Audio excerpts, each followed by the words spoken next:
Welcome to this explainer. Today we're going to be unpacking the journey of one of the most unique and honestly widely misunderstood objects in Southeast Asian history. Yes, it is a weapon, but as we're going to see, it's also something far, far more profound than just a simple piece of sharpened metal. I want you to think about this for a second. Can a beautifully crafted cultural talisman actually double as a devastating tactical equalizer against a highly advanced colonial army? I know, it sounds literally like something straight out of a historical thriller, right? But this was the absolute reality of the Keris. It's a dagger that completely flips our entire perception of what a weapon can actually be. So here's our game plan for today. We'll kick things off with the anatomy of the Keris, then we'll dive into its role as a symbol of status. After that, we'll move right into the history of the Java War. And finally, we'll wrap up by exploring some seriously clever asymmetric guerrilla tactics. All right, Section 1, Anatomy of the Keris, Engineering a Masterpiece. Let me tell you, the sheer physical ingenuity behind this blade is going to blow your mind. The Keris basically breaks down into three core components. You've got the hilt or handle, the scabbard, and of course the blade itself. But these aren't just, slapped together at random. They are meticulously designed to function in total seamless harmony. Producing them requires this incredibly deep environmental and historical knowledge. It's a massive testament to indigenous Malay ingenuity. The ergonomics on this thing are absolutely wild. The handle? It was literally custom fitted to the exact grip of the owner's hand. When you hold it correctly, which is kind of like a pistol grip right down at waist level, the blade naturally sits parallel to the ground. It's not a slashing weapon. It's a highly specific combat application designed for a lightning-fast, lethal upward thrust aimed straight at an opponent's vital organs. And don't even get me started on the scabbard, because it is way more than just a basic casing to hold the blade. It's constructed from three very specific materials. You have a wide base made of kamuning wood, a midsection made of sena wood, and the shoe butt end is carved from incredibly dense buffalo horn. This combo preserves the blade perfectly, sure, but remarkably, it makes the scabbard itself so tough that fighters actually used it as an extra shield in close-quarters combat.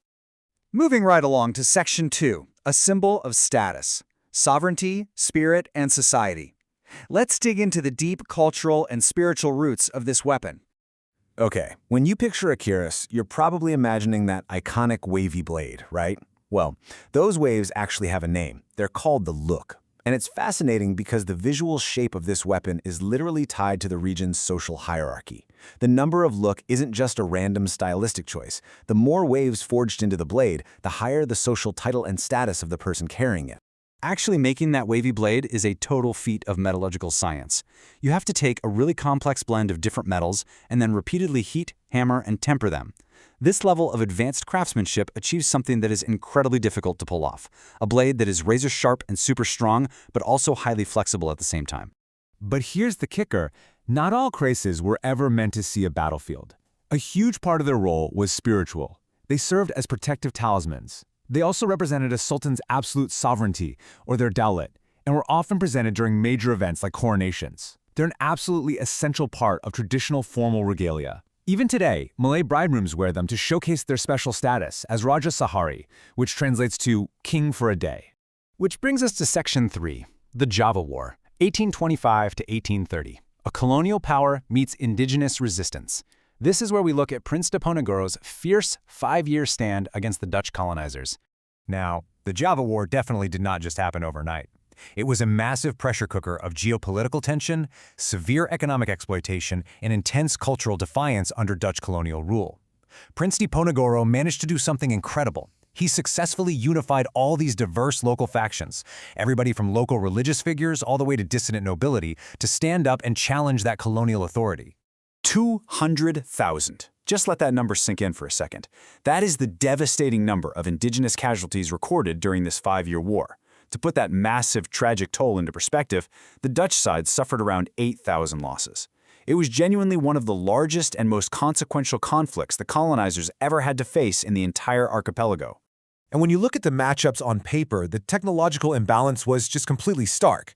You've got the industrialized Dutch forces heavily packed with flintlock muskets, cannons, howitzers, you name it.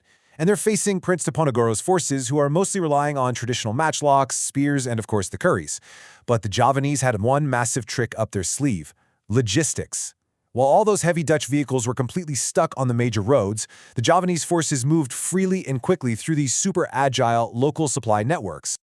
So you might be wondering, how on earth did the Javanese sustain a war like this without big industrial factories? Well, initially, the whole thing was financed by royal gold and valuables donated by local nobility. But even more mind-blowing, their gunpowder and bullets were meticulously crafted by local village women working side by side with skilled smiths. I mean, talk about a masterclass in community resourcefulness, right? All right, final section. Number 4, asymmetric guerrilla tactics, the art of the unpredictable.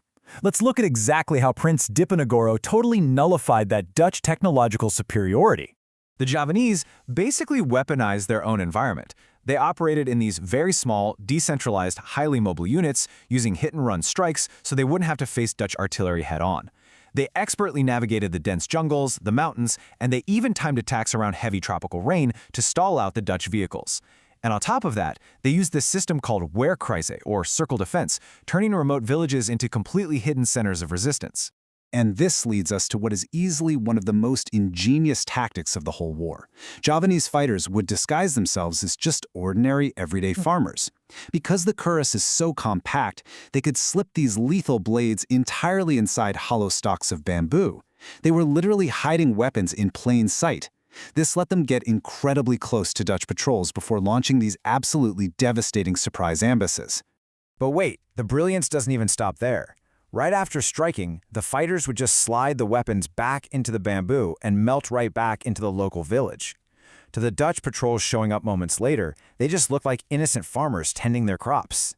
The psychological toll, the sheer paranoia and confusion this caused was honestly just as effective as the physical strikes themselves. Which leaves us with this final, massive question to chew on.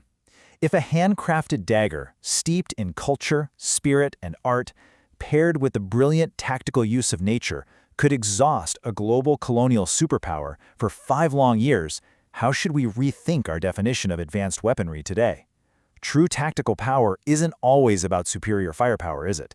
Sometimes it's about ingenuity, deeply understanding your environment, and sheer human resilience. Thanks so much for joining me for this explainer. I'll catch you in the next one.